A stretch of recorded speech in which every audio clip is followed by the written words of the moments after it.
സ്വർഗരാജ്യത്തിന്റെ മർമ്മങ്ങളെ അറിയുവാൻ നിങ്ങൾക്ക് വരം ലഭിച്ചിരിക്കുന്നു. അവർക്കോ ലഭിച്ചിട്ടില്ല. ഉള്ളവന് കൊടുക്കും, ഇല്ലാത്തവരോട് ഉള്ളതും കൂടി എടുത്തു കളയും എന്ന് യേശു കർത്താവ് തന്റെ ശുശ്രൂഷ വേളയിൽ പറയുവാനിടയായി. അങ്ങനെയെങ്കിൽ ദൈവരാജ്യത്തിന്റെ മർമ്മങ്ങളെ ഗ്രഹിച്ച് വചനത്തിന്റെ മാർമിക സത്യങ്ങളെ അറിയുവാൻ നമുക്ക് പരിശ്രമിക്കാം.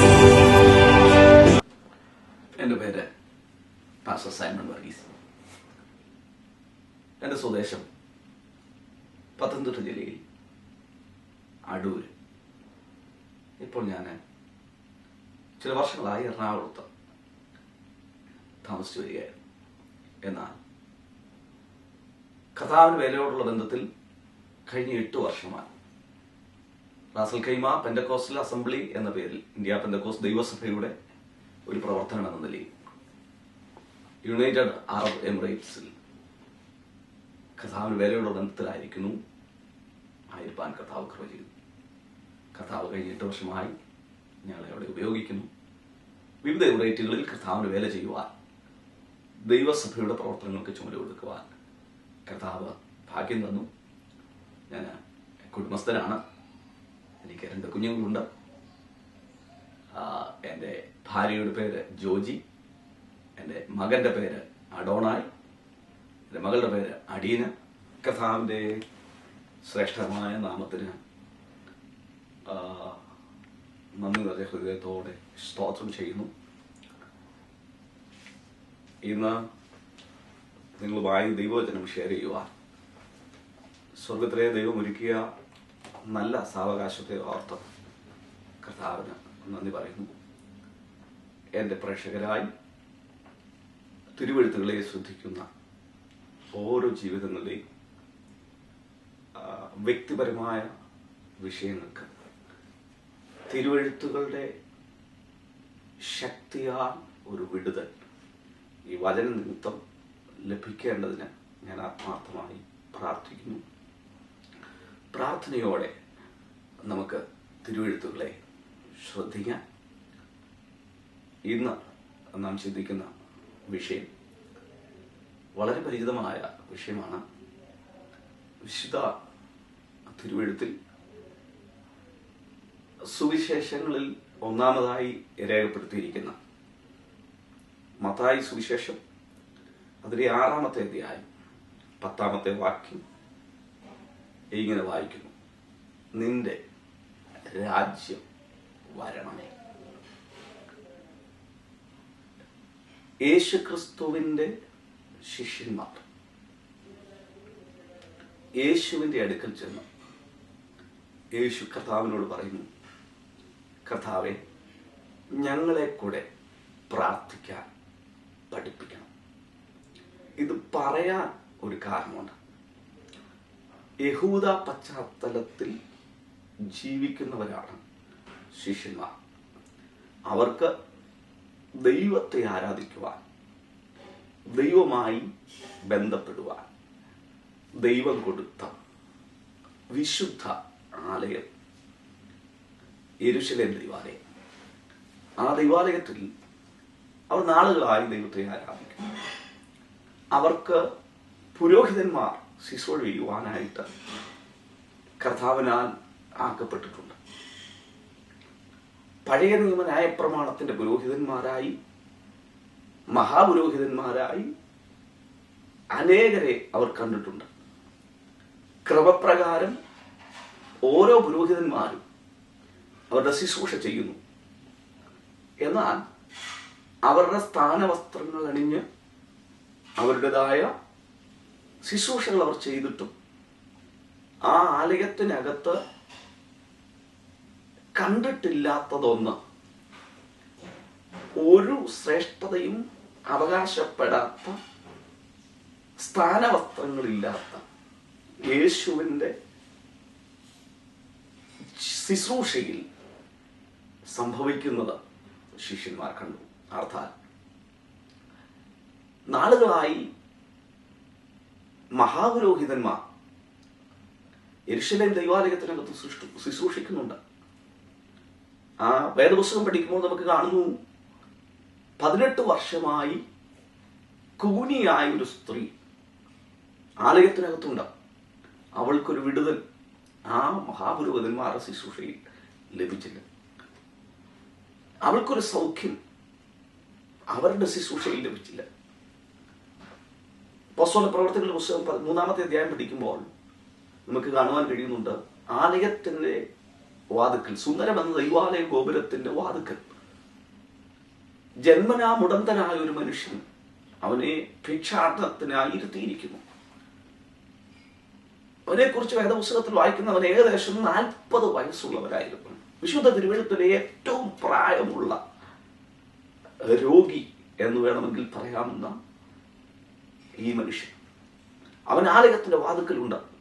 മഹാപുരോഹിതന്മാർ ആലയത്തിലേക്ക് പ്രവേശിക്കുകയും തിരിച്ചിറങ്ങുകയും ഒക്കെ ചെയ്തിട്ടും മഹാപുരോഹിതന്മാരും പുരോഹിതന്മാരും നാളുകളായി ശുശ്രൂഷിച്ചിട്ടും അവനൊരു വിടുതലില്ലാതെ സൗഖ്യമില്ലാതെ ഇരിക്കുന്നത് ഈ ശിഷ്യന്മാർ കണ്ടിട്ടുണ്ട്. ശലോമോന്റെ മണ്ഡപം എന്ന പേരുള്ള ആലയത്തിന്റെ വാതുക്കൽ 38 വർഷമായി തളർവാദത്താൽ കിടക്കുന്ന രോഗി വർഷങ്ങളായി കിടക്കുകയാണ്. ഇവർക്കൊന്നും ഒരു സൗഖ്യം കൊടുക്കുവാൻ പഴയ നിയമത്തിന്റെ ന്യായപ്രമാണത്തിന്റെ പുരോഹിതന്മാർക്ക്, മഹാപുരോഹിതന് കഴിയാതെ ഇരിക്കുമ്പോൾ യേശു കടന്നു പോകുന്ന മണ്ഡലങ്ങളിൽ യേശു ചെല്ലുമ്പോഴേ രോഗികൾ സൗഖ്യമാകും. യേശുവിന്റെ വാക്കുകളുടെ മുമ്പിൽ കൂനി നിവർന്നു, ചെകിടർ കേൾക്കുന്നു, കുരുട്ട് കണ്ണുകൾ തുറന്നു വരുന്നു, ഭൂതശക്തികൾ വിട്ടുമാറുന്നു.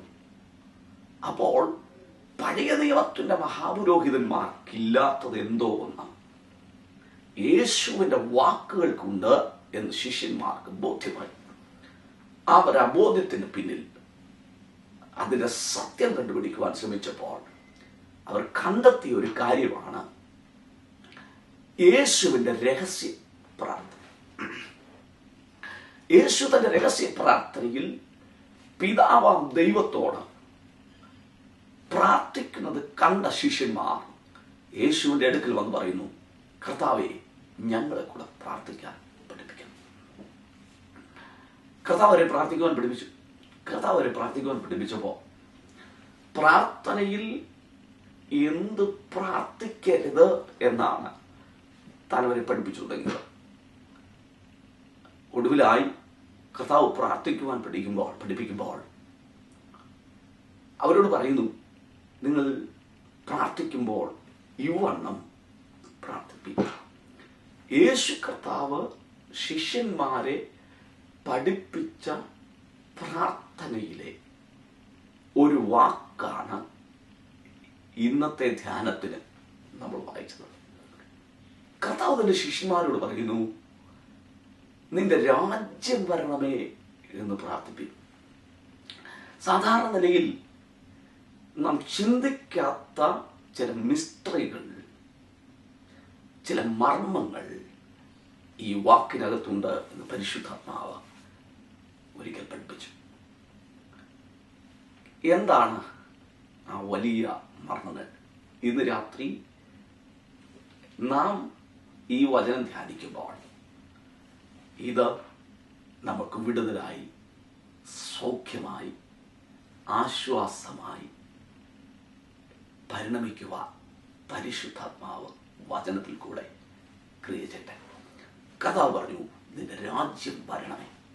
എന്താണ് ആ വാക്കിനകത്തെ വലിയ മർമ്മം?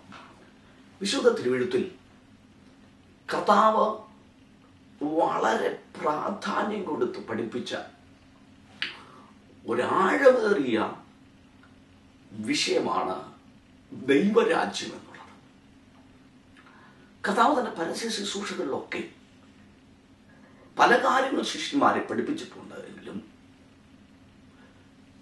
വളരെ മർമ്മപ്രധാനമായി പറയേണ്ടിയ സമയങ്ങളിൽ താൻ പറഞ്ഞു കൊടുത്ത വിഷയങ്ങൾക്ക് കൂടുതലും ദൈവരാജ്യ സംബന്ധമായിരുന്നു.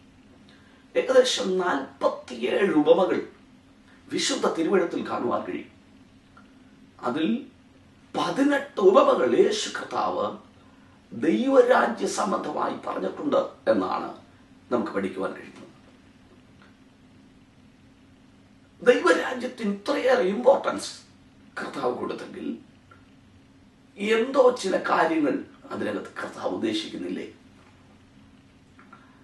കർത്താവ് ഉയർത്തെഴുന്നേറ്റ ശേഷം വേദപുസ്തകം പഠിപ്പിക്കുന്നത് ഇങ്ങനെയാണ്. 40 നാളോളം തന്റെ ശിഷ്യന്മാർക്ക് പ്രത്യക്ഷരായി അവരെ ദൈവരാജ്യ സംബന്ധമായ കാര്യങ്ങൾ പറഞ്ഞുറപ്പിച്ചു. അപ്പോൾ 40 ദിവസം ഉയർത്തെഴുന്നേറ്റ ശേഷവും യേശു ശിഷ്യന്മാരെ പറഞ്ഞ് പഠിപ്പിച്ചത്, ഉറപ്പിച്ചത് ദൈവരാജ്യം എന്നുള്ള വിഷയമാണ്. യേശു കർത്താവ് ശിഷ്യന്മാരെ പ്രാർത്ഥിക്കുവാൻ പഠിപ്പിക്കുമ്പോൾ കർത്താവ് പറയുന്നു, നിന്റെ രാജ്യം വരണമേ എന്ന് പ്രാർത്ഥിക്കുക. വേദപുസ്തകം പഠിച്ചാൽ ദൈവരാജ്യം, സ്വർഗരാജ്യം, ഈ വിഷയങ്ങളെ രണ്ടായി തിരിച്ചു പഠിപ്പിക്കുന്ന പഠനങ്ങൾ വേദപഠിതാക്കളുടെ ഇടയിലുണ്ട്. എന്നാൽ വേദപുസ്തകം ശ്രദ്ധിച്ച് പഠിക്കുന്ന ദൈവം ഇതിൽ മനസ്സിലാക്കുവാൻ കഴിയും. 10 പേരുകളുമായി ഈ ലോകത്തിൽ കർത്താവ് ഇറക്കിവിട്ട ഒരു ചിന്തയാണ് ദൈവരാജ്യം. അഥവാ 10 പേരുകളാണ് വിശുദ്ധ തിരുവെഴുത്തിൽ ദൈവരാജ്യത്തിന് കൊടുത്തിട്ടുള്ളത്. വിശുദ്ധ തിരുവെഴുത്ത് പഠിച്ചാൽ യഹോവയുടെ രാജ്യം, ദൈവത്തിന്റെ രാജ്യം, സ്വർഗരാജ്യം, പിതാവിന്റെ രാജ്യം, പുത്രന്റെ രാജ്യം, യേശുവിന്റെ രാജ്യം, ക്രിസ്തുവിന്റെയും ദൈവത്തിന്റെയും രാജ്യം, ഇളകാത്ത രാജ്യം, നിത്യരാജ്യം, വാഗ്ദത്ത രാജ്യം, ഇങ്ങനെ 10 പേരുകളാണ് വേദപുസ്തകത്തിൽ ദൈവരാജ്യത്തിന് കൊടുത്തിട്ടുള്ളത്. ഇങ്ങനെ 10 പേരുകളുമായി ഇറങ്ങി വന്ന അല്ലെങ്കിൽ ശിഷ്യന്മാരെ പഠിപ്പിച്ച ഈ രാജ്യത്തെ വരണമേ എന്നാണ് പ്രാർത്ഥനയിൽ നിങ്ങൾ പ്രാർത്ഥിക്കുവാൻ കർത്താവ് ആവശ്യപ്പെട്ടത്. എന്താ കർത്താവ് അതിനകത്ത് ശിഷ്യന്മാരെ പരമേൽപ്പിച്ച ആ പ്രാർത്ഥനാ വാക്യത്തിൽ ഉൾക്കൊള്ളിച്ചത്? ഈ 10 രാജ്യങ്ങളുടെയും പേരുകൾ നാം ശ്രദ്ധിച്ച് പഠിച്ചാൽ അനേക സത്യങ്ങൾ, അനേക വലിയ ശക്തിയുടെ അനുഭവങ്ങളെ കർത്താവ് അതിനകത്ത് ഉൾക്കൊള്ളിച്ചിട്ടുണ്ട്. വിശുദ്ധ തിരുവെഴുത്തിൽ ആദ്യമായി ഈ രാജ്യത്തിന്റെ പേര് പ്രസ്താവിക്കുന്നത് ദിനവൃത്താന്ത പുസ്തകത്തില്ല. 2 ദിനവൃത്താന്ത പുസ്തകം അതിന്റെ 13-ാമത്തെ അധ്യായം 8-ാമത്തെ വാക്യത്തിൽ നമ്മളിങ്ങനെ വായിക്കുന്നു, നിങ്ങളിപ്പോൾ ദാവീദിന്റെ പക്കലുള്ള യഹോവയുടെ രാജ്യത്വത്തോട് എതിർത്ത് നിൽപ്പാൻ ഭാവിക്കും. അപ്പോൾ വേദപുസ്തകത്തിൽ ഈ രാജ്യത്തിന് ആദ്യം കൊടുത്ത പേര് യഹോവയുടെ രാജ്യമെന്നാണ്. യഹോവ എന്ന പേരിനെ കുറിച്ച് നമുക്കറിയാം. ചതുരക്ഷതി എന്നറിയപ്പെടുന്ന ഒരു പേരാണ് യഹോവ. യോദ്, ഹേദ്, വൗ, ഹേ എന്ന 4 എബ്രായ വാക്കുകളിൽ നിന്ന് ഉരുവായ ഒരു പേരാണ് യഹോവ.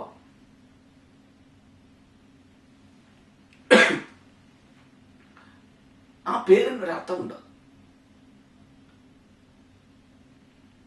ആ പേരിന്റെ അർത്ഥം അതിന്റെ നോർത്ത് സെമിറ്റിക് റൂട്ടിൽ ഇറങ്ങിപ്പടിക്കുന്ന ഒരു ദൈവത്തിന്, ഒരു ദൈവഭൃത്തിന് മനസ്സിലാക്കുവാൻ കഴിയുന്നത് അതിന്റെ വ്യാഖ്യാനാർത്ഥം ഹൂ ഈസ് ബിക്കമിങ് വൺ, ആയി വരുന്നവൻ എന്നാണ്. ഇപ്പോൾ കർത്താവ് നിന്റെ രാജ്യം വരണമേ എന്ന് പ്രാർത്ഥിക്കുവാൻ ശിഷ്യന്മാരോട് ആവശ്യപ്പെടുമ്പോൾ കർത്താവ് അതിനകത്ത് ഉദ്ദേശിച്ച ഒരു ചിന്ത എങ്ങനെയാണ്? ഒരുവൻ ഈ രാജ്യം ഇറങ്ങി വരുവാൻ പ്രാർത്ഥിക്കുമ്പോൾ ആ രാജ്യം ഇറങ്ങി വരുവാൻ പ്രാർത്ഥിക്കുന്നവനു വേണ്ടി ആ രാജ്യത്തിൻ്റെ ഉടമസ്ഥൻ എന്തായി വരണമെന്ന് അവൻ ആഗ്രഹിക്കുന്നുവോ അതായി വരുവാൻ കഴിവുള്ളവനാണ് ഈ രാജ്യത്തിന്റെ രാജാവ്. അബ്രഹാമിനോട് ചോദിക്ക്, അബ്രഹാമിന്റെ ജീവിതത്തിൽ അബ്രഹാമിന് പറയുവാൻ കഴിയും, എനിക്ക് വേണ്ടി കരുതുന്നവനായി ഇറങ്ങി വരുന്നവനാണ് ഈ രാജ്യത്തിന്റെ രാജാവ്. ആ വേദഭാഗം വിശദീകരിച്ചാൽ കരുതുന്ന ദൈവത്തെക്കുറിച്ചൊക്കെ നമ്മൾ ഇഷ്ടം പോലെ ദൂതുകൾ, ആലോചനകൾ ശ്രമിച്ചവരാണ്. അബ്രഹാമിന്റെ ജീവിതത്തിൽ കരുതുന്നവനായി ഇറങ്ങി വരുന്ന ഒരു ദൈവം എന്നവൻ പറയുമ്പോൾ ആ വിഷയം അല്പം കൂടെ ആഴമായി നാം ശ്രദ്ധിക്കേണ്ടത് ആ വിഷയം. ദൈവം അബ്രഹാമിനോട് പറയുന്നു, അബ്രഹാമേ, നീ സ്നേഹിക്കുന്ന നിന്റെ ഏകജാതനായ പുത്രനെ മോറിയ ദേശത്തോ ഞാൻ നിന്നോട് കൽപ്പിക്കുന്ന മലയിൽ കൊണ്ടുപോയി യാഗമർപ്പിക്കണം. അവൻ പോകുന്ന സ്ഥലത്തുനിന്ന് ഏകദേശം 3 ദിവസത്തെ വഴിദൂരം യാത്ര ചെയ്തിട്ട് വേണം അവൻ ആ ദേശത്തെത്തുവാൻ.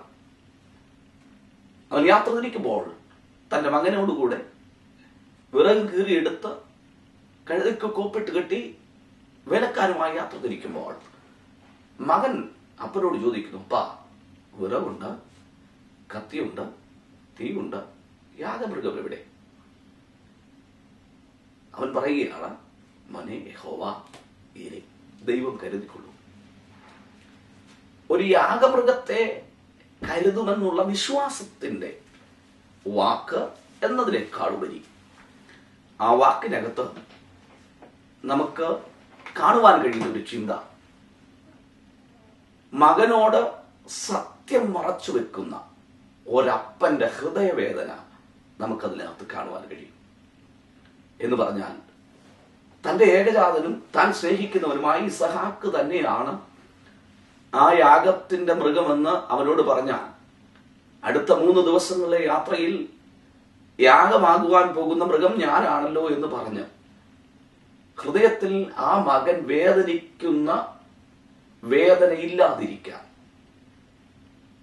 സ്വന്തമായി ആ വേദന ഏറ്റെടുത്തുകൊണ്ട് ഒരു വേദനിക്കുന്ന ഹൃദയത്തിന്റെ വാക്കായി അബ്രഹാം പറഞ്ഞ പദമായിട്ട് നമുക്കതിനെ കാണുവാൻ കഴിയും. അത് വിശ്വാസത്തിന്റെ വാക്കെന്നുള്ള നിലയിൽ നമുക്ക് പഠിക്കാം, അത് തെറ്റല്ല. അവിടെ പറയുന്നത് മലയാളം ബൈബിളിനേക്കാൾ കുറച്ചുകൂടെ വ്യക്തമാണ് ഇംഗ്ലീഷ് ബൈബിളിൽ. അവിടെ കാണുന്നത് ഞാനും മകനുമായി യാഗമർപ്പിച്ച് ഞങ്ങൾ മടങ്ങി വരുമെന്നാണ്. അതിന്റെ അർത്ഥം അതൊരു വിശ്വാസത്തിന്റെ വാക്കാണ്. യാഗമർപ്പിക്കുവാൻ പോകുന്നവനെ തിരിച്ചു കൊണ്ടുവരുവാൻ കഴിയുമെന്നുള്ള ഒരു വിശ്വാസം അതിനകത്തുണ്ട്. എന്നാൽ ഹൃദയവേദനയുടെ 3 ദിവസങ്ങളിൽ യാത്ര തുടർന്ന ആ ഭൃത്യന്റെ ഉള്ളിൽ നിന്ന് പുറത്തു വന്ന വേദനയുടെ വാക്കുകളായി കൂടെ നമുക്ക് ആ പദം പഠിക്കാം. ആ വാക്കുമായി അവൻ കടന്നുപോയി യാഗമർപ്പിക്കുവാൻ. മലമുകളിൽ ചെന്ന് യാഗവസ്തുവിനെ കിടത്തേണ്ടതിന് യാഗപീഠം പണിത് യാഗവസ്തുവിനെ കെട്ടിക്കിടത്തുമ്പോൾ മകനോട് പറയുന്നു, മകനെ, 3 ദിവസമായി ഞാൻ മറച്ചു വെച്ച സത്യം നീയാണ് ആ യാഗവസ്തു. അനുസരണയോടെ അവനതനുസരിക്കുമ്പോൾ നമുക്ക് കാണുവാൻ കഴിയുന്ന ചിന്ത, ഒരാട്ടുകൊറ്റൻ കൊമ്പുകാട്ടിൽ പിടിപെട്ട് കിടക്കുന്നു. ആട്ടുകൊറ്റൻ കൊമ്പുകാട്ടിൽ പിടിപെട്ട് കിടക്കുന്ന ഒരാടിനെ ദൈവം കരുതി എന്നുള്ളതിനേക്കാൾ നമുക്കതിനകത്ത് താഴ്വേറൊരു ചിന്തയുണ്ട്.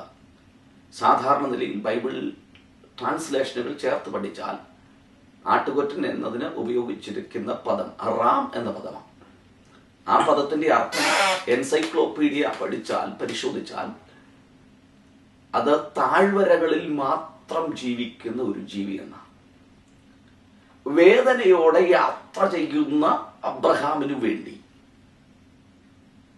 ദൈവം കരുതുമെന്ന് മകനോട് പറഞ്ഞ് യാത്ര ചെയ്ത, വേദനയോടെ യാത്ര ചെയ്ത ഒരു ഭക്തനു വേണ്ടി ദൈവം കരുതിയത് എന്താ? ഒരു ചിന്തയുണ്ട്. ഒരിക്കലും മലമുകളിലേക്ക് കയറി വരാത്ത ഒരു മൃഗം, ഒരിക്കലും മല കയറിയിട്ടില്ലാത്ത ഒരു പ്രത്യേക ഇനമാണ്. തന്റെ ഭൃത്യനു വേണ്ടി ആ മലമുകളിൽ കയറി വന്നു എന്നുള്ളതാണ് കരുതലിന്റെ ആഴം വെളിപ്പെടുത്തുന്നു. എന്താ അബ്രഹാമേ, നിനക്ക് വേണ്ടി ദൈവം കരുതുന്നു എന്ന് പറയാൻ കാരണം, ഒരിക്കലും സംഭവിക്കാത്തത് എൻ്റെ വേദനയുടെ ആഴങ്ങളിൽ ഞാൻ ദൈവത്തിനു വേണ്ടി നിന്നപ്പോൾ സംഭവിക്കേണ്ട സമയത്ത് എൻ്റെ ജീവിതത്തിൽ വെളിപ്പെടുത്തിയ ഒരു ദൈവമുണ്ട്. അവൻ എനിക്ക് കരുതിയവനാണ്. ശിഷ്യന്മാരോട് ചോദിക്കുക, ശിഷ്യന്മാർക്ക് പറയുവാൻ കഴിയും അവൻ കരുതുന്ന ദൈവമാണ്. പത്രോസ് അപ്പോസ്തലൻ തൻ്റെ ജീവിതത്തിൽ ലേഖനം എഴുതിയപ്പോൾ പറഞ്ഞു, അവൻ നിങ്ങൾക്കായി കരുതുന്നതാകയാൽ നിങ്ങളുടെ സകല ചിന്താകുലവും അവൻ്റെ മേലിട്ടുകൊള്ളും. ആ പദം പഠിക്കുമ്പോൾ നമുക്ക് കാണുവാൻ കഴിയുന്നത്, സുവിശേഷങ്ങളിൽ യേശുവിനോടൊരുമിച്ച് സകലവും വിട്ട് അനുഗമിച്ച പത്രോസ് പലപ്പോഴും യേശുവിൻ്റെ കൂടെ അനുഗമിക്കുമ്പോൾ ബുദ്ധിമുട്ടുകൾ അനുഭവിച്ചിട്ടുണ്ട്. ഒരിക്കൽ ടാക്സ് കളക്ടേഴ്സ് വന്നിട്ട് പത്രോസിനോട് ചോദിക്കുന്നു, നിങ്ങളുടെ ഗുരു ടാക്സ് കൊടുക്കുന്നില്ലേ? അവനോട് പത്രോസ് ഓടി യേശുവിന്റെ അടുക്കൽ ചെന്നിട്ട്, കർത്താവേ, ഗുരു, ടാക്സ് കളക്ടേഴ്സ് വന്നിട്ടുണ്ട്, അവർക്ക് കരം കൊടുക്കണം.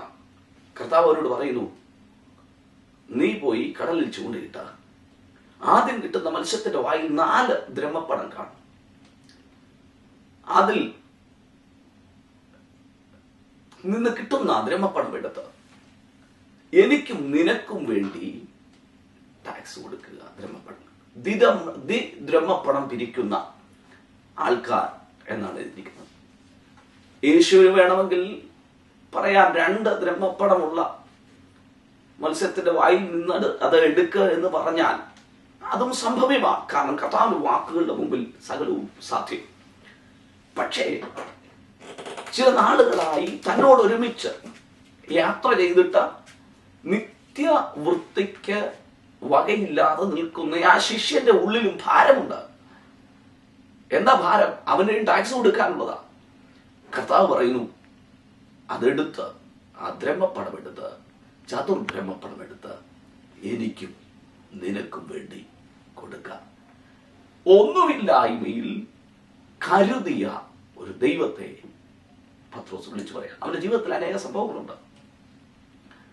അപ്പോൾ കരുതുന്നവനായി ഇറങ്ങി വരണമെന്ന് നാം ആഗ്രഹിക്കുന്നുവെങ്കിൽ, നാം എന്തായി ഇറങ്ങി വരണമെന്ന് ആഗ്രഹിക്കുന്നോ അതായി ഇറങ്ങി വരുവാൻ കഴിയുന്നവനാണ് ഈ രാജ്യത്തിന്റെ രാജാവ്. നിന്റെ ജീവിതത്തിൽ നിനക്ക് സൗഖ്യം നൽകുന്നവനായി ഇറങ്ങി വരണമെന്നാണോ യഹോവയെ കുറിച്ച് നീ ആഗ്രഹിക്കുന്നത്? ഇന്ന് ഈ വചനത്തിന് മുമ്പാകിൽ പ്രാർത്ഥിച്ചു തുടങ്ങും, നിന്റെ രാജ്യം വരണമേ. സൗഖ്യദായകനായി നിന്റെ ജീവിതത്തിൽ ഇറങ്ങി വരുന്ന ഒരു കഥാവുണ്ട്. നിന്റെ ജീവിതം പരാജയമാണോ? നിന്റെ കുടുംബജീവിതം പരാജയമാണോ? നിന്റെ തലമുറകൾ പരാജയമാണോ? നിന്റെ ഭാവി പരാജയമാണോ? എനിക്കൊരു വിജയമില്ലല്ലോ. വളരെ സന്തോഷകരമായി സ്വപ്നം കണ്ടു തുടങ്ങിയ കുടുംബജീവിതത്തിന്റെ പരാജയം കണ്ട് നീ കരയുന്ന വ്യക്തിയാണോ? ഇന്ന് ദൈവത്തിന്റെ ആത്മാവ് നിന്നോട് സംസാരിച്ചു തുടങ്ങുന്നു. നിന്റെ ജീവിതത്തിൽ വിജയക്കൊടി പാറിക്കുവാൻ കഴിയുന്ന ഒരുവനാണ് ഈ രാജ്യത്തിന്റെ രാജാവ് യഹോവ, നിസ്സിയായ ദൈവം. നീ ദൈവം നിനക്ക് എന്തായി വരണമെന്ന് ആഗ്രഹിക്കുന്നുവോ അതായി ഇറങ്ങി വരുവാൻ കഴിയുന്ന രാജ്യത്തിന്റെ രാജാവ് ഉള്ള രാജ്യമാണ് യഹോവയുടെ രാജ്യം. കർത്താവ് പറഞ്ഞു, നിന്റെ രാജ്യം വരണമേ എന്ന് പ്രാർത്ഥിക്കുക. നിന്റെ രാജ്യം വരണമേ എന്ന് പ്രാർത്ഥിക്കുക. നമുക്കതിന്റെ മർമ്മം അറിയത്തില്ലെങ്കിലും പരിശുദ്ധാത്മാവ് ഈ വചനത്തിൽ കൂടെ വ്യക്തികളോട് സംസാരിക്കുകയാണ്. നീ അതിന്റെ മർമ്മം അറിയണ്ട, നീ അതിന്റെ ആഴങ്ങൾ അറിയണ്ട. യേശുവിന്റെ വാക്കുകളെ മുറുകെ പിടിച്ചിന്ന് പകലിൽ പ്രാർത്ഥിച്ചു തുടങ്ങുക. നിന്റെ രാജ്യം വരണമേ, നിന്റെ രാജ്യം വരണമേ. ആ രാജ്യത്തിന്റെ ശക്തി ജീവിതത്തിൽ വെളിപ്പെടുത്തുവാൻ, കുടുംബത്തിൽ വെളിപ്പെടുത്തുവാൻ, തലമുറകളിൽ വെളിപ്പെടുത്തുവാൻ, ഔദ്യോഗിക മണ്ഡലങ്ങളിൽ വെളിപ്പെടുത്തുവാൻ, ശാരീരിക മേഖലകളിൽ വെളിപ്പെടുത്തുവാൻ ഈ രാജ്യത്തിന്റെ രാജാവ് ശക്തനാണ്. പ്രാർത്ഥിക്കുവാൻ കഴിയുമോ? നിന്റെ രാജ്യം വരണമേ. ഒത്തിരി അർത്ഥങ്ങൾ ഉണ്ട്. മറ്റൊരർത്ഥം, മറ്റൊരു പേര് എനിക്ക് വളരെ ഇഷ്ടമുള്ള ഒരു പേരാണ്. എഫേസ്യ ലേഖനം 5-ാമത്തെ അധ്യായത്തിന്റെ 5-ാമത്തെ വാക്യത്തിലാണ് നമുക്ക് ആ പേര് കാണുവാൻ കഴിയുന്നത്. അവിടെ വായിക്കുന്നു, ക്രിസ്തുവിനെയും ദൈവത്തിന്റെയും രാജ്യത്തിൽ അവകാശമില്ല. ചില കാര്യങ്ങൾ പറഞ്ഞു വന്നിട്ട് പൗലോസ് അപ്പോസ്തലൻ എഴുതി വെക്കുന്നു, ക്രിസ്തുവിന്റെയും ദൈവത്തിന്റെയും രാജ്യത്തിൽ ഈ ജീവിതങ്ങൾക്ക്, ഈ ആൾക്കാർക്ക് പങ്കില്ല, അവകാശമില്ല. അവിടെ കൊടുത്തിരിക്കുന്ന ഒരു പേര് ക്രിസ്തുവിന്റെയും ദൈവത്തിന്റെയും രാജ്യമെന്ന്. ക്രിസ്തുവിന്റെ രാജ്യം എന്ന് ഈ രാജ്യത്തിന് പേര് വരാൻ ഒരു കാരണമുണ്ട്. അപ്പോസ്തല പ്രവർത്തികളുടെ പുസ്തകം 2-ാമത്തെ അധ്യായം 36-ാമത്തെ വാക്യം പഠിക്കുമ്പോൾ നമുക്കിങ്ങനെ കാണുവാൻ കഴിയുന്നുണ്ട്. പത്രോസ് അപ്പോസ്തലൻ ഒരു പ്രസംഗത്തിൽ പറയുന്നു, നിങ്ങൾ ക്രൂശിച്ച ഈ യേശുവിനെ സ്വർഗത്തിലെ ദൈവം ക്രിസ്തു ആക്കി വെച്ചു. അപ്പോൾ ക്രിസ്തുവിനെ, യേശുവിനെ ദൈവം ക്രിസ്തു ആക്കി വെച്ചു എന്നാണ് പത്രോസ് പ്രസംഗത്തിൽ പറയുന്നത്. എപ്പോഴാണ് യേശുവിനെ ക്രിസ്തു ആക്കി വെച്ചത്? യേശു കർത്താവ് മരിച്ചു, അടക്കപ്പെട്ട് 3-ാം ദിവസം ഉയർത്തെഴുന്നേറ്റ് കല്ലറകളെ വിട്ട് പുറത്തു വന്ന ശിഷ്യന്മാർക്ക് 40 നാളോളം പ്രത്യക്ഷരായി. അവിടെ നിന്ന് ഒലിവുമലയിൽ നിന്ന് സ്വർഗാരോഹണം ചെയ്ത് ദൈവത്തിന്റെ വലതുഭാഗത്തെത്തിയപ്പോൾ വേദപുസ്തകം പഠിപ്പിക്കുന്നു, ദൈവം അവനെ ക്രിസ്തു ആക്കി വെച്ചു. ക്രിസ്തു ആക്കി വെച്ചു. കണിയാമ്പറമ്പിൽ അച്ഛൻ എന്ന് പറയുന്ന ഒരു മനുഷ്യൻ, അദ്ദേഹം വേദപുസ്തകം പകർത്തി എഴുതിയപ്പോൾ ദൈവം അവനെ ക്രിസ്തുവായി അവരോധിച്ചു എന്നാണ് എഴുതിയിരിക്കുന്നത്. എപ്പോൾ അവരോധിച്ചു? ഉയർത്തെഴുന്നേറ്റ് സ്വർഗത്തിൽ ചെന്നപ്പോൾ. ഉയർത്തെഴുന്നേറ്റ് സ്വർഗത്തിൽ ചെന്നപ്പോൾ എന്ന് പറയുമ്പോൾ യേശുവിന്റെ മരണയടക്ക പുനരുത്ഥാനം നാം ശ്രദ്ധിക്കണം. യേശുവിന്റെ മരണയടക്ക പുനരുത്ഥാനത്തിന്റെ പ്രത്യേകത എന്താ? യേശുവിനെ ക്രൂശിൽ നിന്നിറക്കി വേദപുസ്തകം ഇങ്ങനെ പഠിപ്പിക്കുന്നു, യഹൂദന്മാരുടെ മര്യാദ പ്രകാരം ശീലകളിൽ പൊതിഞ്ഞ് അവന്റെ ശരീരത്തെ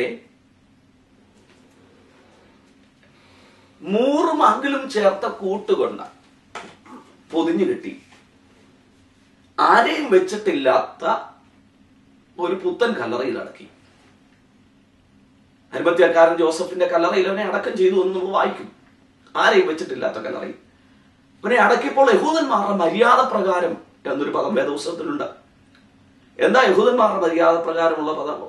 സംസ്കാരം എന്ന് പറഞ്ഞാൽ യഹൂദന്മാരുടെ മര്യാദ പ്രകാരം ഒരു ശവം സംസ്കരിക്കുമ്പോൾ 100 മങ്കിലും ചേർത്ത കൂട്ടുകൊണ്ട് പൊതിഞ്ഞു കെട്ടിയ, അതിനെ തുണി കൊണ്ട്, ശീല കൊണ്ട് പൊതിഞ്ഞു കെട്ടി സംസ്കരിക്കും.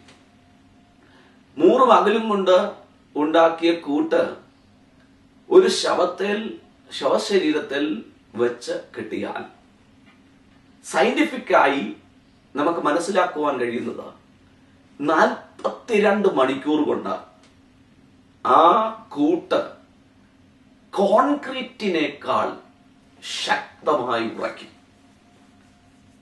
അപ്പോൾ കോൺക്രീറ്റിനേക്കാൾ ശക്തമായി ഉറപ്പുള്ള ഒരു പ്രത്യേക അനുഭവത്തിലാണ് യേശുവിനെ അടക്കി കഴിഞ്ഞപ്പോൾ 3 ദിവസം കൊണ്ട് അല്ലെങ്കിൽ 42 മണിക്കൂർ കഴിയുമ്പോൾ ആ ശരീരമായി തീരുന്നത്. നമുക്കറിയാം, ഈജിപ്തിലെ മമ്മികൾ എന്നറിയപ്പെടുന്ന ആ പ്രത്യേക അനുഭവം. മരിച്ച ശവശരീരങ്ങളെ മമ്മികളായി വർഷങ്ങൾ, 5000-6000 വർഷമൊക്കെ പഴക്കമുള്ള മമ്മികൾ ഈജിപ്തിലുണ്ട്. അത് സൂക്ഷിച്ചു വെക്കുന്നത് ഈ നിലയിലാണെന്നാണ് പഠിക്കുവാൻ കഴിയുന്നത്. അങ്ങനെ യേശുവിനെയും 100 മകിലും ചേർത്ത കൂട്ടുകൊണ്ട് ഉള്ള ദ്രവ്യം അല്ലെങ്കിൽ ആ കൂട്ടുകൊണ്ട് പൊതിഞ്ഞു കെട്ടി യേശുവിനെ സംസ്കരിക്കുമ്പോൾ കോൺക്രീറ്റിനേക്കാൾ ശക്തമായ ഒരു കവചം ആ ശരീരത്തിന് ചുറ്റും വരികയാണ്. വേദപുസ്തകം പഠിപ്പിക്കുന്ന 3-ാം നാൾ യേശു ഉയർത്തെഴുന്നേറ്റു. അങ്ങനാണെങ്കിൽ പൊളിക്കുവാൻ കഴിയാത്ത ശക്തമേറിയ ഒരു കൂട് പൊളിച്ചാണ് യേശു ഉയർത്തെഴുന്നേറ്റത്. യേശു അങ്ങനെ ഉയർത്തെഴുന്നേറ്റ് സ്വർഗത്തിൽ ചേർന്നപ്പോൾ പിതാവാം ദൈവം അവനെ ക്രിസ്തുവാക്കിയെന്ന്. അപ്പോൾ ആർക്കും പൊളിക്കുവാൻ കഴിയാത്ത, ആർക്കും തകർക്കുവാൻ കഴിയാത്ത ശക്തമേറിയ ഒരനുഭവത്തെ പൊളിച്ച് പുറത്തു വന്നവരാണ് ക്രിസ്തു യേശു. അതിനുശേഷമാണ് അവനെ ക്രിസ്തുവാക്കിയത്. അങ്ങനെയാണെങ്കിൽ ഒരഭിഷിക്തനായി അവരവരോധിക്കപ്പെട്ടത് ഈ കൂട് പൊളിച്ചതിന് ശേഷമാണ്. ആ പേര് ദൈവരാജ്യത്തിന് കൊടുത്തപ്പോൾ കർത്താവ് ഉദ്ദേശിച്ചത് ആർക്കും പൊളിക്കാൻ കഴിയാത്ത, ആർക്കും തകർക്കാൻ കഴിയാത്ത കെട്ടുകളെ പൊട്ടിക്കുവാൻ കഴിയുന്നവൻ ഈ രാജ്യത്തിന്റെ ഉടമയായി എന്നുള്ളതാണ്. ഒരുപക്ഷെ നമുക്ക് മാർഗം അറിയത്തില്ലായിരിക്കാം. നമ്മൾ പ്രാർത്ഥിക്കുമ്പോൾ നിന്റെ രാജ്യം വരണമേ എന്ന് പ്രാർത്ഥിക്കുമ്പോൾ നാം പ്രാർത്ഥിക്കുന്ന സമയത്ത് അറിയാതെ പറയുന്ന അർത്ഥം ഇതാണ്: നിന്റെ ജീവിതത്തിനെതിരെ, നിന്റെ കുടുംബത്തിനെതിരെ, നിന്റെ തലമുറകൾക്കെതിരെ, നിന്റെ ഭാവിക്കെതിരെ, നിന്റെ മുന്നേറ്റങ്ങൾക്കെതിരെ, വാക്തത്വങ്ങൾക്കെതിരെ ഒരിക്കലും പുറത്തു വരരുതെന്ന് പറഞ്ഞ് ശത്രു അടച്ചു വെക്കുന്ന ചില കെട്ടുകളെ പൊളിക്കുവാൻ കഴിയുന്ന ഒരുവൻ ഈ രാജ്യത്തിന്റെ രാജാവാണ്. നീ പ്രാർത്ഥിച്ചോ, നിന്റെ രാജ്യം വരണമേ. കഴിഞ്ഞില്ല, ഒരു ചിന്ത കൂടെ നമുക്കതിനകത്ത് കാണാം. വില്യം ഹെയ്റ്റ്സിന്റെ കലണ്ടർ അനുസരിച്ച് BC 5411 മനുഷ്യന്റെ ജനനം. ആദാം ജനിക്കുന്നതിനെ കുറിച്ച് BC 5411 എന്ന് വില്യം ഹെയ്റ്റ്സിന്റെ കലണ്ടർ അവകാശപ്പെടുന്നു. അതിന് ചില നാളുകൾക്ക് ശേഷം അവൻ മരണത്തിൽ, പാപത്തിൽ ഏർപ്പെട്ടു. ആദാം പാപം ചെയ്തു. ആദാം പാപം ചെയ്ത നിമിത്തം വേദപുസ്തകം ഇങ്ങനെ പഠിപ്പിക്കുന്നു: ഏക മനുഷ്യനാൽ പാപവും പാപത്താൽ മരണവും ലോകത്തിൽ വന്നു. അപ്പോൾ ആദാം പാപം ചെയ്ത നാള് മുതൽ മരണം ലോകത്തിനകത്തുണ്ട്. യേശു ഉയർത്തെഴുന്നേറ്റപ്പോൾ 5400 വർഷമായി മനുഷ്യരുടെ മേൽ നിലനിന്നിരുന്ന മരണത്തിന്റെ കയറ് വഴിച്ചിട്ടാണ് അവൻ മരണത്തിൽ നിന്ന് എഴുന്നേറ്റത്. അങ്ങനെ എഴുന്നേറ്റ യേശു സ്വർഗത്തിൽ ചെന്നപ്പോൾ അവനെ ദൈവം ക്രിസ്തുവാക്കി. ആ ക്രിസ്തുവിന്റെ രാജ്യമാണ് ഈ രാജ്യം. എന്താണ് അർത്ഥം? ദൂത് പറയുക, വചനത്തിന്റെ ഒരു ദൂത്. നീ മരിക്കണമെന്ന് വിധി എഴുതിയ ചില മരണത്തിന്റെ കെടികളെ പൊട്ടിക്കാൻ നാളുകളായി നിന്നെ വേട്ടയാടുന്ന, നിന്റെ ആയുസ്സിനെ ദീർഘിപ്പിക്കില്ലെന്ന, നിനക്കൊരു ദിവസം പോലും ജീവിക്കുവാൻ അനുവാദം തരത്തില്ലെന്ന് പറഞ്ഞ പിശാച് നിന്റെ മേൽ വെച്ച് കെട്ടുന്ന ചില മരണത്തിന്റെ കെണികളെ പൊട്ടിക്കുവാൻ കഴിയുന്ന ഒരുവൻ ഈ രാജ്യത്തിന്റെ രാജാവാണ്. പ്രാർത്ഥിച്ചു തുടങ്ങുക, നിന്റെ രാജ്യം വരണമേ. കഴിഞ്ഞില്ല, മറ്റൊരു ചിന്ത. യേശുവിനെ അടക്കിയതിനെ കുറിച്ച് വേദപുസ്തകത്തിൽ നമുക്ക് കാണുവാൻ കഴിയുന്നു. റോമൻ ഇമ്പീരിയൽ മുദ്ര കൊണ്ട് അവന്റെ കല്ലറയെ അവർ സീൽ ചെയ്തു. റോമൻ ഇമ്പീരിയൽ മുദ്ര എന്ന് പറയുന്നത് ആ കാലഘട്ടത്തിലെ ഏറ്റവും ശക്തമായ മുദ്രയാണ്. ആ കാലഘട്ടത്തിലെ ഭരണാധികാരികൾ അങ്ങനെ ഒരു മുദ്ര വെച്ചാൽ അത് പൊളിക്കുവാൻ ഒരു നിവൃത്തിയുമില്ല. അത് പൊളിച്ചാൽ ആ രാജ്യത്തിന്റെ ശിക്ഷാവിധിക്ക് പാത്രീഭൂതനാകേണ്ടി വരും. എന്നാൽ യേശു പുറത്തു വന്നപ്പോൾ ആ മുദ്രയെയും പൊളിച്ചെങ്കിൽ, റോമാ ഗവൺമെന്റിനെ കുറിച്ച് പഠിച്ചാൽ ഏറ്റവും ശക്തമായി നിലനിന്ന ഒരു ഗവൺമെന്റ്, ആ ഗവൺമെന്റ് വെച്ച മുദ്രയെ പൊളിക്കുവാൻ കഴിഞ്ഞവനാണ് ഈ രാജ്യത്തിന്റെ രാജാവെങ്കിൽ അതിന്റെ ദൂതിതല്ലേ നമുക്കെതിരെ വെക്കുന്ന ഗവൺമെന്റിന്റെ സകല നിയമങ്ങളെയും നമുക്ക് വേണ്ടി പൊട്ടിച്ചു മാറ്റി അനുകൂലമായ ഒരു ക്രമീകരണം തരുവാൻ കഴിയുന്നവൻ ഈ രാജ്യത്തിന്റെ രാജാവാണ്. അതുകൊണ്ട് തുടങ്ങുക പ്രാർത്ഥിക്കാൻ, നിന്റെ രാജ്യം വരണമേ. 16 പടയാളികളാണ് അവന് കാവലിൽ നിന്നതെന്നാണ് ചരിത്ര പഠനങ്ങളിൽ കാണുന്നത്, വേദപണ്ഡിതാക്കൾ അവകാശപ്പെടുന്നത്. റോമൻ പടയാളികളുടെ ആ കെട്ടിനെയും പൊളിക്കാൻ യേശു കർത്താവിന് കഴിഞ്ഞെങ്കിൽ ഇന്ന് ഈ ദൈവവചനം ശ്രവിക്കുന്ന സകല വ്യക്തികളോടും പരിശുദ്ധാത്മാവിന് പറയാനുള്ള ആശയം ഇതാണ്: നിങ്ങൾ പ്രാർത്ഥിച്ചു തുടങ്ങുക, നിന്റെ രാജ്യം വരണമേ, നിന്റെ രാജ്യം വരണമേ. നിനക്ക് വിരോധമായ സകല ക്രമീകരണങ്ങളെയും, നിനക്ക് വിരോധമായ സകല കെട്ടുകളെയും, ശത്രുവിന്റെ എല്ലാ ബന്ധനങ്ങളെയും, എല്ലാ രോഗത്തിന്റെ കെട്ടുകളെയും, എല്ലാ ഭൂത ശക്തികളുടെ കെട്ടുകളെയും പൊട്ടിക്കുവാൻ കഴിയുന്ന ഒരുവൻ ഈ രാജ്യത്തിന്റെ രാജാവായുണ്ട്. മരണത്തിന്റെ കെട്ടുകളെ, മരണപാശങ്ങളെ പൊട്ടിച്ചു കളയുവാൻ കഴിയുന്ന ഒരു രാജാവ് ഈ രാജ്യത്തിനുണ്ട്. നിനക്ക് വിരോധമായി നിൽക്കുന്ന രാജ്യത്തിന്റെ നിയമങ്ങളെ നിനക്ക് അനുകൂലമായി തീർക്കുവാൻ കഴിയുന്ന ഒരു രാജാവ് ഈ രാജ്യത്തിനുണ്ട്. പ്രാർത്ഥിച്ചു തുടങ്ങൂ, നിന്റെ രാജ്യം വരണമേ, നിന്റെ രാജ്യം വരണമേ. സഹോദര, സഹോദരി, ഈ വചനം കേൾക്കുന്ന എല്ലാവരോടും പരിശുദ്ധാത്മാവിന് പറയാനുള്ള ദൂത് ഇതാണ്: നിനക്ക് സഹായത്തിനായി ആരുമില്ലെന്ന് നിനക്ക് തോന്നുമ്പോൾ പ്രാർത്ഥിച്ചു തുടങ്ങുക, നിന്റെ രാജ്യം വരണമേ. ആർക്കും സഹായിക്കുവാൻ കഴിയാത്ത പ്രതിസന്ധിയിൽ കൂടെ, രോഗത്തിൽ കൂടെ, ബുദ്ധിമുട്ടുകളിൽ കൂടെ, ക്ലേശങ്ങളിൽ കൂടെ നീ കടന്നു പോകുമ്പോൾ നിന്നെ സഹായിപ്പാൻ കഴിയുന്ന ഒരു രാജാവ് ഈ രാജ്യത്തിന് രാജാവായിട്ടുണ്ട്. അവൻ നിനക്ക് വേണ്ടി പ്രവർത്തിക്കുവാൻ ശക്തനാണ്. പ്രാർത്ഥിക്കുക, നിന്റെ രാജ്യം വരണമേ, നിന്റെ രാജ്യം വരണമേ. മറ്റൊരു പേര് നമ്മൾ പറഞ്ഞല്ലോ, ഇളകാത്ത രാജ്യം. ഇളകാത്ത രാജ്യം. ഏത് രാജ്യത്തിനാണ് ഇളക്കമില്ലാത്തത്? നിങ്ങൾ താമസിക്കുന്ന ഈ രാജ്യത്തിന് ഇളക്കമില്ലെന്നാണോ? ലോകത്തിൽ ഏകദേശം 260ഓളം രാഷ്ട്രങ്ങൾ ഉണ്ടെന്നാണ് അവകാശപ്പെടുന്നത്. ഒരുപക്ഷെ അതിൽ കൂടുതൽ കണ്ടേക്കാം. ചെറുതാകട്ടെ വലുതാകട്ടെ, അസ്വസ്ഥതകളാൽ ഇളകി മറിഞ്ഞുകൊണ്ടിരിക്കുക. അവിടെയാണ് ദൈവരാജ്യത്തിന്റെ പ്രത്യേകത. ഇളകാത്ത ഒരു രാജ്യം വേദപുസ്തകം പഠിപ്പിക്കുന്നു. അതിന്റെ അർത്ഥം ഉറപ്പുള്ള ഒരു രാജ്യം സ്ഥാപിക്കാൻ കഴിയുന്നവനാണ് ഈ രാജ്യത്തിന്റെ അധിപതി. ഇളക്കിക്കളയുമെന്ന് വെല്ലുവിളിക്കുന്ന സകല അനുഭവങ്ങളെയും ഉറപ്പിച്ച് നിർത്താൻ ഈ രാജ്യത്തിന് കഴിയും, ഈ രാജ്യത്തിന്റെ അധിപതിക്ക് കഴിയും. നിന്റെ തലമുറകളുടെ ഭാവി ഇളകി ആടിക്കൊണ്ടിരിക്കുകയല്ലേ? നിന്റെ ഭാവി തുലാസിലാടുന്നത് പോലെ ആടിക്കൊണ്ടിരിക്കുകയല്ലേ? എവിടെയെങ്കിലും ഒന്ന് ഉറച്ചാൽ മതി എന്ന് ചിന്തിക്കുന്ന സന്ദർഭങ്ങൾ എത്ര ഉണ്ടായിരുന്നു. ഒരു രാജ്യത്തും ഉറപ്പിക്കത്തില്ലെന്ന് പറഞ്ഞ നിന്നെ വേട്ടപ്പട്ടിയെ പോലെ നിന്നെ പിന്തുടർന്ന പിശാചിന്റെ അനുഭവങ്ങൾ നീ എത്ര അനുഭവിച്ചതാ? ഒരിടത്തും ഒതുങ്ങാൻ, ഒരിടത്തും ഉറയ്ക്കാൻ അനുവദിക്കാതെ നാളുകളായി നിന്നെ വേട്ടയാടിക്കൊണ്ടിരിക്കുന്ന ചില ശക്തികളുടെ മുമ്പിൽ ഇന്ന് ഈ വചനത്തിന്റെ ദൂത് പറയുന്നു: ഇളകാത്ത രാജ്യത്തിന്റെ ഉടമയായവൻ നിന്നെ ഉറപ്പിക്കുവാൻ ശക്തനാണ്. പ്രാർത്ഥിച്ചു തുടങ്ങുക, നിന്റെ രാജ്യം വരണമേ, നിന്റെ രാജ്യം വരണമേ, നിന്റെ രാജ്യം വരണമേ, നിന്റെ രാജ്യം വരണമേ. പ്രാർത്ഥിച്ചു തുടങ്ങുക. വേദപുസ്തകത്തിൽ വിശ്വാസത്തോടെ ആ വാക്കുകളെ ഉരുവിട്ട്, വേദപുസ്തകത്തിലെ ആ വാക്കിനെ വിശ്വാസത്തോടെ ഉരുവിട്ട് ദൈവസ്ഥാനത്തിൽ പ്രാർത്ഥിച്ചു തുടങ്ങുക.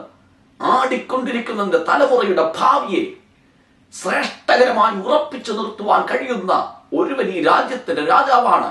ഇളകാത്തത് സ്ഥാപിക്കുവാൻ കഴിയുന്ന ഒരുവനുണ്ട്, യേശു കർത്താവ്. അവൻ നിന്റെ തലമുറയെ ഉറപ്പിക്കും, നിന്റെ ഡെസ്റ്റിനി ഉറപ്പിക്കും, നിന്റെ ഡെസ്റ്റിനേഷൻ ഉറപ്പിക്കും. നിന്നെ ഒരു സ്ഥലത്തും നിർത്തുകയില്ലെന്ന് ആട്ടിപ്പായിക്കുമെന്ന് പിശാച് നിനക്കെതിരെ വിധി എഴുതിയോ? നീ ഭാരപ്പെടണ്ട, നീ അതിനുവേണ്ടി നെടുവീർപ്പെടണ്ട. ഈ രാജ്യത്തിന്റെ രാജാവ് നിന്നെ ഉറപ്പിക്കുവാൻ ശക്തനാ. പ്രാർത്ഥിച്ചു തുടങ്ങുക, നിന്റെ രാജ്യം വരണമേ, നിന്റെ രാജ്യം വരണമേ. ഇന്ന് ഈ തിരുവെഴുത്ത് കേൾക്കുമ്പോൾ എന്ത് തോന്നുന്നു? നിങ്ങളുടെ ജീവിതം ഇളകിക്കൊണ്ടിരിക്കുന്നു, നിങ്ങളുടെ ജീവിതം ആടിക്കൊണ്ടിരിക്കുന്നു, നിങ്ങളുടെ തലമുറകൾ കൈവിട്ടു പോകുന്നു. ഞാൻ ഈ രാജ്യത്ത് വന്നപ്പോൾ കേട്ട ഒരു ചിന്ത, തലമുറകളെ പലതിനെയും ദൈവകൃപയിൽ കിട്ടാനില്ല. മാതാപിതാക്കളോട് ഒരുമിച്ച് ദൈവത്തെ ആരാധിക്കുവാൻ തലമുറകളെ കിട്ടുന്നില്ല. അവർക്ക് ദൈവത്തെ വേണ്ടാത്ത നിലയിലേക്ക് അവരെ മാറ്റിവിടുന്നു. ഇതിനാണോ നീ പ്രാർത്ഥിച്ച തലമുറകളെ മേടിച്ചത്?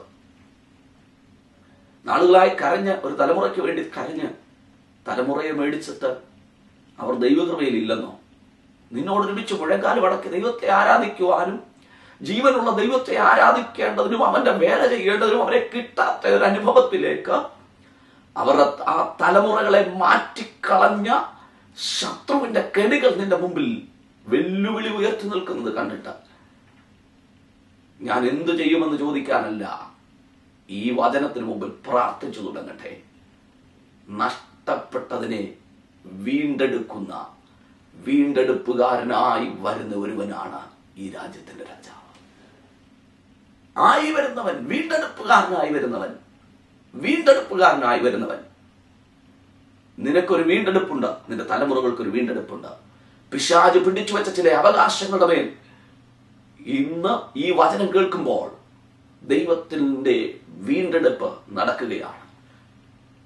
ബാല്യത്തിലെ യഹോവയുടെ നുകം ചുമക്കുവാൻ വിളിക്കപ്പെട്ട ചില തലമുറകളുടെ മേൽ പിശാച് നുകം വെച്ച് കെട്ടി അവരെ ലൗകികമായ ജഡികമായ ഉല്ലാസങ്ങളിലേക്ക് വഴിതിരിച്ചു വിട്ടത് കണ്ട് ഭാരപ്പെടുന്ന ജീവിതങ്ങളോട്, മാതാപിതാക്കളോട് ദൈവത്തിന്റെ ആത്മാവ് ദൂത് പറയുന്നു, ആലോചന പറയുന്നു, അരുളപ്പാടറിയിക്കുന്നു. നിന്റെ തലമുറകളെ വീണ്ടെടുക്കുവാൻ കഴിയുന്ന ഒരുവൻ നിനക്ക് വേണ്ടി ഉയരത്തിലുണ്ട്. അവൻ ഈ രാജ്യത്തിന്റെ രാജാവാണ്. പ്രാർത്ഥിച്ചു തുടങ്ങുക. നിന്റെ രാജ്യം വരണമേ, നിന്റെ രാജ്യം വരണമേ. അത് സംഭവിക്കുവാൻ തുടങ്ങുക. ഞാൻ ഈ ദൂത് അവസാനിപ്പിക്കുമ്പോൾ എന്റെ മാന്യ കേൾവിക്കാരോട് എനിക്ക് പറയാനുള്ള ആത്മാവിന്റെ സന്ദേശം, നീ ഇതുവരെയും കണ്ടിട്ടില്ലാത്ത ഒരു പ്രത്യേക വിടുതൽ നിന്റെ കുടുംബത്തിൽ സ്വർഗം തുടങ്ങുകയാണ്. എന്തിനാണ് ഈ ദൂത് പ്രസ്താവിക്കുന്നത്? ഈ രാജ്യത്ത് ഞാൻ കടന്നു വന്നപ്പോൾ പരിശുദ്ധാത്മാവിന് ചിലത് ചെയ്യുവാനുണ്ടെന്ന് എന്നോട് വ്യക്തമായി പറഞ്ഞിരുന്നു. അതുകൊണ്ട് ഈ ദൂതിന് മുമ്പാകെ ഒരു നിമിഷം സമർപ്പിക്കുമോ? ഈ കേട്ട സന്ദേശം നിന്റെ കുടുംബത്തിൽ, നിന്റെ തലമുറയിൽ, നിന്റെ ജീവിതത്തിൽ, നിന്റെ ഭാവിയുടെ മേൽ വെളിപ്പെടുത്താൻ പോവുകയാണ്. ഞാൻ നിങ്ങൾക്ക് വേണ്ടി പ്രാർത്ഥിക്കുന്നു. ഈ തിരുവെഴുത്ത് കേൾക്കുന്ന എല്ലാ വ്യക്തികളും കണ്ണുകളെ അടച്ചാട്ടെ. കർത്താവിന് ഒരു വിടുതൽ അയക്കുവാൻ കഴിയും. വ്യക്തിപരമായി ദൈവിക സൗഖ്യങ്ങൾ, പൈശാചിക ബന്ധനങ്ങളിൽ നിന്നുള്ള വിടുതലുകൾ ഞാൻ കണ്ടിട്ടുള്ള ഒരു ദൈവഭൃത്യനാണ്. ജീവിതങ്ങളുടെ പൈശാചിക ബന്ധനങ്ങളെ അഴിക്കുവാൻ ദൈവത്തിന്റെ ആത്മാവിന് ഇന്നും കഴിയും. ഈ രാജ്യത്തിന്റെ രാജാവിന് ഇന്നും കഴിയും.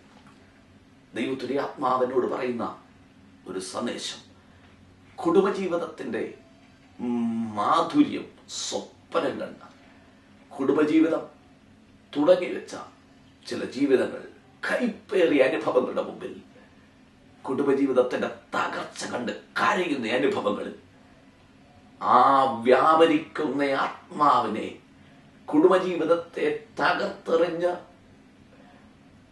ഇല്ലാതെയാക്കുവാൻ വ്യാപരിക്കുന്ന ദുഷ്ടവ്യാപാരത്തെ ശാസിക്കുവാൻ കഴിയുന്ന ശക്തിയുടെ ഉറവയായ ക്രിസ്തുവിന്റെ രാജ്യത്തിലാണ് നിങ്ങളായിരിക്കുന്നത്. ഇന്ന് ഞാൻ നിങ്ങൾക്ക് വേണ്ടി പ്രാർത്ഥിക്കുമ്പോൾ അങ്ങനെയുള്ള ചില കെട്ടുകളെ സ്വർഗം അഴിക്കുന്നു. ഒരിക്കലും യോജിക്കത്തില്ലെന്ന് പറഞ്ഞ് വെല്ലുവിളിക്കുന്ന, ഒരിക്കലും യോജിപ്പിക്കത്തില്ലെന്ന് പറഞ്ഞ് വെല്ലുവിളിക്കുന്ന, എതിരായി നിർത്തി വെല്ലുവിളി ഉയർത്തുന്ന ചില കുടുംബങ്ങളെ ദൈവം യോജിപ്പിക്കുവാൻ പോകുന്നു. യേശുവിന്റെ നാമത്തിൽ അത് ജീവിതങ്ങളിൽ സംഭവിക്കുകയാണ്.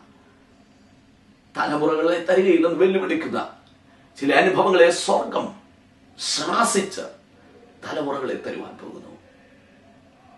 ഹല്ലേലൂയ. തലമുറകൾ നഷ്ടപ്പെട്ടതോർത്ത് കരയുന്ന ചില കുടുംബങ്ങളിൽ തലമുറകളെ യഥാസ്ഥാനപ്പെടുത്തുവാൻ ദൈവത്തിന്റെ ആത്മാവിന്റെ കരം വ്യാപരിക്കുന്നു. പ്രാർത്ഥിച്ചു തുടങ്ങുക. എന്നോട് ചേർന്ന് ഇന്ന് ഈ വചനത്തിനു മുമ്പാകെ സമർപ്പിച്ച് പ്രാർത്ഥിച്ചു തുടങ്ങുക. നിന്റെ രാജ്യം വരണമേ. പ്രാർത്ഥിക്കാം. സ്നേഹിക്കുന്ന കർത്താവേ, പരിശുദ്ധ ദൈവമേ, നല്ല സമയത്തിനായി ഞങ്ങൾ അങ്ങേക്ക് സ്തോത്രം ചെയ്യുന്നു. ചില നിമിഷങ്ങൾ ദൈവത്തിന് വചനം ശ്രമിക്കുവാൻ കർത്താവ് ഞങ്ങൾക്ക് ഭാഗ്യം തന്നതോർത്ത് സ്തോത്രം. പ്രാർത്ഥിക്കുന്ന ഒരുവനും പരാജയപ്പെട്ട ചരിത്രമില്ലല്ലോ. ഈ കേട്ട വചനത്തിന് മുമ്പാകെ ഞങ്ങൾ ഒരുമിച്ച് പ്രാർത്ഥിക്കുകയാണ്. ഇന്ന് കേട്ടതുപോലെ ഈ വചനത്തിന്റെ ശക്തിയാൽ ചില വിടുതലുകൾ ഇപ്പോൾ തന്നെ കുടുംബങ്ങളിലേക്ക്, തലമുറകളിലേക്ക്, ഔദ്യോഗിക മണ്ഡലങ്ങളിലേക്ക്, മിനിസ്ട്രിയുടെ മണ്ഡലങ്ങളിലേക്ക്, ശുശ്രൂഷ മേഖലകളിലേക്ക്, വാഗ്ദത്തങ്ങളിലേക്ക് വിടുതലായി വെളിപ്പെട്ടു വരട്ടെ. യേശുവിന്റെ നാമത്തിൽ അത് സംഭവിക്കുകയാണ്. കണ്ണുനീർ കാണുവാൻ വെമ്പൽ കൊണ്ടു നിൽക്കുന്ന ചില അനുഭവങ്ങളുടെ മുമ്പിൽ ജനത്തിന്റെ കണ്ണുനീർ തുടയ്ക്കുവാൻ കഴിയുന്ന ദൈവത്തിന്റെ കരം ഇന്ന് പകൽ വ്യാപരിക്കുന്നതോർത്ത് ദൈവത്തിന് സ്തോത്രം ചെയ്യുന്നു. കർത്താവേ, അടിയൻ പ്രാർത്ഥിക്കുന്നു, നിങ്ങളുടെ ജനത്തെ വിടുവിച്ചതിനായി സ്തോത്രം. യേശുവിന്റെ നാമത്തിൽ തന്നെ.